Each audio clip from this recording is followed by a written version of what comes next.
Hello and welcome back to the Arcane Forge. My name's Josh, and it has been an absolute age since I last talked about miniature painting. So I thought I would do the second part of my video series on how to paint miniatures, the basics. Now, very understandably, if you can't remember when I last did one of those, I'll leave a link to it down in the description box. But last time we covered miniature assembly and covered the basics of kind of putting a base on your miniature, setting a little scene around it. But today we're going to be talking about priming your miniatures. What does that mean? Well, it means priming them to be painted. So this is still one step prior to the actual painting process. And for some of the miniatures that you might want to paint, especially if you have the WizKids miniatures that come pre-primed, this video might not apply to you. But this is just a video about miniatures, just like the ones that we covered in our last video, that are made of resin, plastic, metal, what have you, but they need to be primed before they can be painted. And that's just so that paint kind of sticks to it.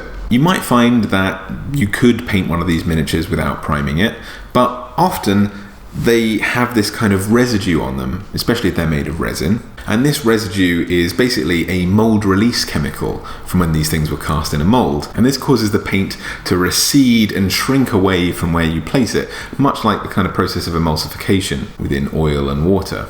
It kind of separates and splits. Also, the paint that you use will have to be laid on pretty thick, otherwise it sort of won't really take. But priming a miniature ensures that paint will stick to it, will adhere to it, without it necessarily being sticky, and you'll get a nice even coat. Importantly, we're going to spray all these miniatures in one or two colours, and that means that you'll get a uniform texture and colour with all of your miniatures. And this happens in the rest of the art world as well. If you ever buy a canvas, you'll either need to prime it or buy a pre-primed one in order to paint on it without just painting on top of pure canvas. So if you want that uniform texture and uniform sort of vibrancy for your miniature, rather than picking up all the colours of the miniature underneath, and you want your paint to adhere to it, then priming is for you. So there are lots of different kinds of primers out there. There are those that you hand paint onto the miniature, there are those that you spray onto the miniature via a spray can, and there are those that you spray onto the miniature via an airbrush. Now, the airbrush is quite an elite piece of kit. It doesn't have to be, but it's not for the everyday miniature painter. It's a big investment to make if you're just thinking about the hobby or you have a couple of miniatures that you want to paint. And painting primer onto a miniature can sometimes lead to an uneven distribution of paint. And just because I have a very short attention span, it takes ages by comparison to using a spray can, which is my preference. It also gives a really even coat, so that's what we're going to be using in today's video. Now, sometimes people can be hesitant to buy spray primers because they can be a bit expensive, and they definitely will be if you go to a general sort of model shop. Citadel primers, as with a lot of things in the sort of Games Workshop range, although they work very, very well, can be terrifyingly expensive, especially if you have a lot of things that you want to paint all at once. You might run out of a can, and then you need to buy more, and the price keeps racking up. Instead, I use these. They're high coat primers, and as I understand it, they're designed more for vehicles and things like that. If you're going to spray a car with a certain colour or maybe some motorbike parts, but they're considerably cheaper, and for my experience, they give a really, really even and high quality coating. Now, in my experience, these actually give me a better result than using Citadel sprays or many of the other ones that are on the market. You may not find that's the case for you, but personally, I find these the best and also the cheapest. But don't let that deter you from using other primers if you think that they're better or you just want to use them. You don't have to justify that. If you want to use them, you use them. But if you want to save some money and get what I feel are the same results, then I would recommend these spray paints. So next up is actually a safety tip, because we are going to be spraying some pretty horrendous chemicals. These things make a great job of miniature painting, but these are absolutely hellish if you get them in your lungs. We want to enjoy our miniature painting hobby for a good long time. We want to live long and healthy lives. So we're going to grab our miniature, we're going to grab our spray paint, and we're going to head outside to a well-ventilated area. If you can't get outside to spray your miniatures, make sure you have windows open, make sure you have maybe a fan on or something like that, just so you're not breathing this stuff in. And additionally, we're going to stick some gloves on because this stuff gets absolutely everywhere. If you are touching it while it's wet, it will stick stick to your fingers, and there have been a lot of videos where I have been spray painting the day before and I've been having to hide my hands because they are still covered in spray paint. It lasts for a while, especially on your fingernails, I've found. So we don't want to get that on our skin. It's not really going to damage you, it's not going to cause any harm, but, you know, coming in with a lot of spray paint all over your hands might look a little bit weird. And if we're going to eat later, we definitely want to have clean hands. And you might think this is overkill, but I'm going to put a respirator on as well. I don't want to breathe any of this stuff in. I've been painting for a long time, not just miniature painting. I've been, you know, an artist for a really long time, and using spray paints, you know, I've seen myself stand in well ventilated areas and spray this kind of stuff, and then when I sneeze later on in the day, I find that I'm sneezing whatever color I've been spraying in. So I'm going to take that one level of extra precaution and use a respirator here. I hope you will too, but if you don't, make sure to just be in a well ventilated area. So let's get started.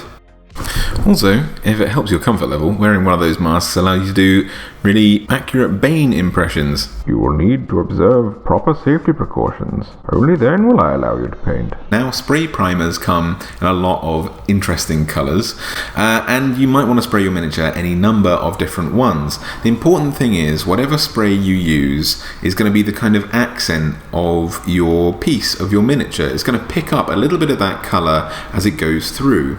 You don't want any of the primer showing once you've finished painting the miniature. This is just to make sure that paint adheres to it.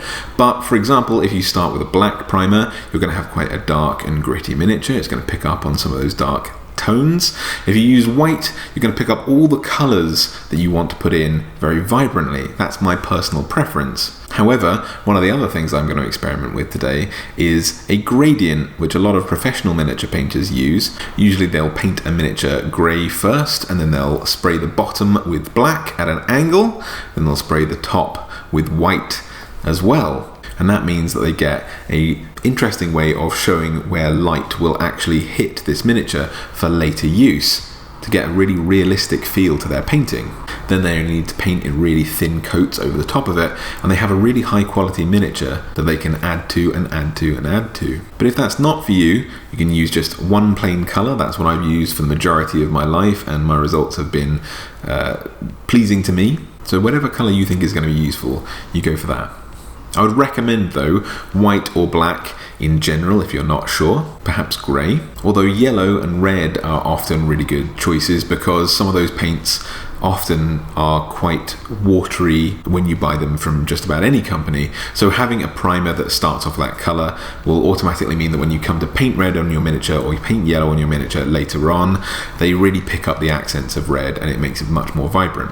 The next thing we need to think about is spray distance. How far away are you keeping this from your miniature? Most cans will recommend sort of keeping them a forearm's length away, you know, something like this, maybe a little bit more like that. Although I find that spray primers kind of differ from primer to primer, so you might want to experiment on a spare piece of plastic, a spare piece of wood, or something like that before you do this. The reason why it's important to keep a distance is because if you do it too close, then you're going to flood your miniature with paint, and then that'll dry very quickly. These primers dry very quickly, and you'll lose a lot of the definition of the miniature that you then want to pick up on when you're painting it. If you spray it too far away, you might think that you're only going to gently mist your miniature. However, the way that these primers work, the reason why they're so good and why you want to use a primer instead of a traditional spray paint, is that they kind of operate a bit like chalk paint, if you've ever used a blackboard or something along those lines. And as these particles from the spray paint tin are expelled, they will start to harden and solidify, and by the time they reach your miniature, you'll get this kind of rough, bumpy pattern all over them because they've already started to set in midair. They are that fast drying, which can be a really cool look if that's what you want to go for. But if you want an even coat, if you want a flat surface and you just want your miniature primed, have an experiment. In general, I find something like a forearm's length or a full arm's length away from the miniature tends to give me the best results. Different cans have different advice as well on paint distribution. You might want to swirl your tin, you might want to shake your tin, I find swirling gets a kind of even coat of paint before you use this. But again, have an experiment before you start anything on your miniatures. Also, I'm going to spray in short, sharp bursts, moving left to right, back and forth, so that I get even coverage, and I'm going to rotate my miniatures as much as I can so I can cover every part of them that I need to. We want to make sure every single surface on your miniature is primed to the best of your ability. You don't want to just hold your finger down and blast these things with paint, because again, just like holding it too close, you're going to absolutely cover them and maybe waste a lot of the paint as well. This is a precious resource, you don't want to be buying these too often. So spray them a little bit, make sure you've covered what you need to, and then move on. So here's the black primer.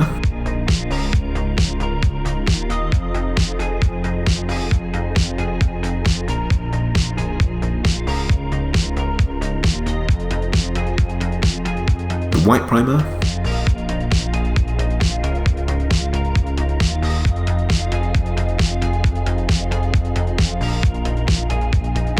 And here's me trying the gradient, which I really liked actually. I think that gave a really interesting result, and something I'm going to experiment with far more in the future, I think.